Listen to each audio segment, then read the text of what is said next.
Ka një intensifikim të politikës Trump për të arritur një paqe në frontet e luftës që i gjeti të hapura nga paraardhësit e tij.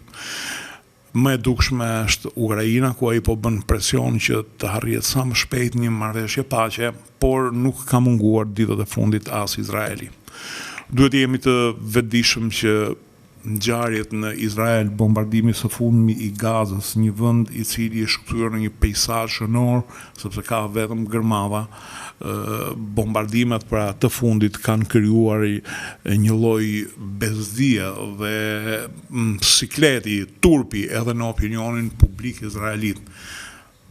56 ish pengje që janë liruar kanë shkuar përpara parlamentit izraelit për të protestuar kundër në sipërmarrje së fundit të bërë nga Netanyahu për të rinisur bombardimin e Gazës. Në fakt, çështja e Gazës është shumë e komplikuar. Është shumë e komplikuar. Së pari duhet thënë që në fillim që është një hap i cili së fundmi ka bërë me turp edhe miqtë e Izraelit. Është një veprim i cili ka bërë që shumë miq të Izraelit ta shikojnë si një ndërmarrje të skajshme. Kemi rreth 2 milion veta të cilët kanë prej një viti e ca që jetojnë në qiell të hapur. Pamjet tregojnë fëmijë të cilët të dhimbsen, fëmijë 5 vjeçar që qajnë, nuk kanë të hanë, jetojnë në tenda, kanë ftohtë. Tregojnë për foshnjën që vdesin nga të ftohti sepse prindrit s'kanë me se i ngrojnë. Izraeli her pas here kalon në mbylljen e kalimit të Rafës që i çon në Egjipt të sëmurët ose të plagosurit dhe është një pamje e cila nuk mund të lërë një njeri normal pa u brengosur edhe pa u solidarizuar me popullin palestinez i cili po përjeton një dramë të madhe në vetvete. Izraelitët akuzojnë Netanyahun që e bëri këtë rinisje të luftës kundër Hamasit për shkak të akuzave për korrupsion që ai ka. Dhe dihet që në një moment lufte njerëzit mblidhen rreth udhëheqësit duke harruar shumë akuza që mund t'i bëheshin në një kohë normale. Kështu që shumë veta e shpjegojnë këtë ngjarje me sikletin që ka vetë Netanyahu. Ekspertët ushtarak thonë që kjo nuk është mënyra e duhur për ta çrrënjosur Hamasin. Vitet po tregojnë, sepse jemi në vitin e dytë, që megjithse e ka rrafshuar Gazën, Hamasi vazhdon të jetë aktiv. Pra duhet kaluar nga një mënyrë rrafshimi në një mënyrë drenazhimi nëpërmjet shërbimeve sekrete. Po kjo nuk është rrugë zgjidhje sepse koston po e paguajnë pafajshmit.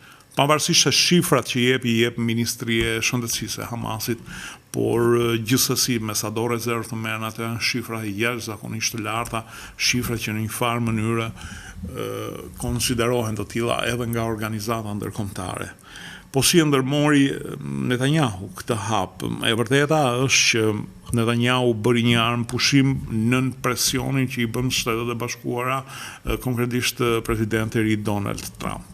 Dhe rifillimi i bombardimeve natyrisht është bërë me lejen e Donald Trump, por kjo nuk e bën fajtor totalisht Donald Trump, sepse mënyra se si është prezantuar nga izraelit padyshim që ka peshën e saj.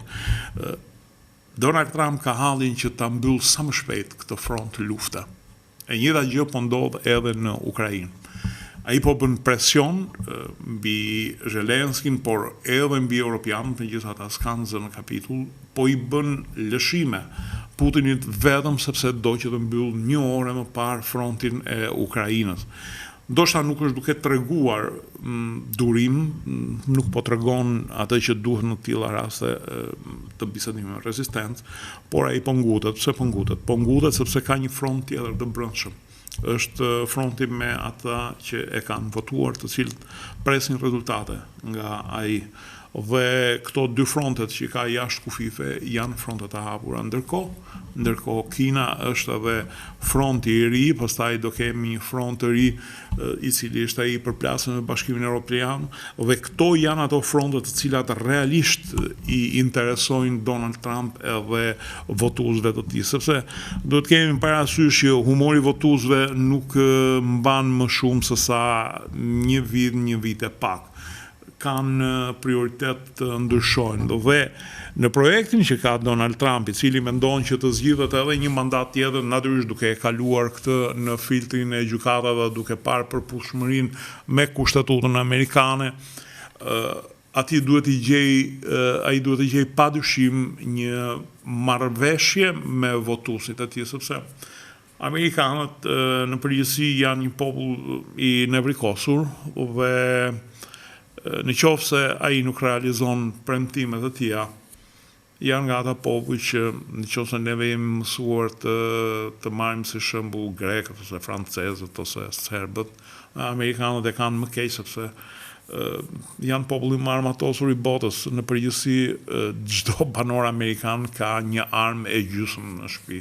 Domethënë një familje amerikane është bagi e pajisur, nuk do thotë kjo që kjo shkon në luftë civile. Por e kam fjalën që neve kemi parë shpeshherë që revoltat amerikane përfundojnë në kaos ku detyrohet garda kombëtare të futet të mbajë qetësinë, pa haruar pastaj shprehje në vot, siç ishin edhe votimet e fundit ku të majtët ranë në mënyrë dramatike. Kështu që Trumpit i duhet me do e mos një konsensus popullor nëse ka një projekt politik. Përndryshe 4 vjet mund ta shtyp, po 4 vjet kalojnë shpejt. Si gjithmonë, në fund, ju rikujtoj të bëheni pjesë e kanaleve tona në YouTube Dritare TV dhe të kanalit Rudina Xhunga. Unë ju falenderoj që më ndoqët. Mirupafshim.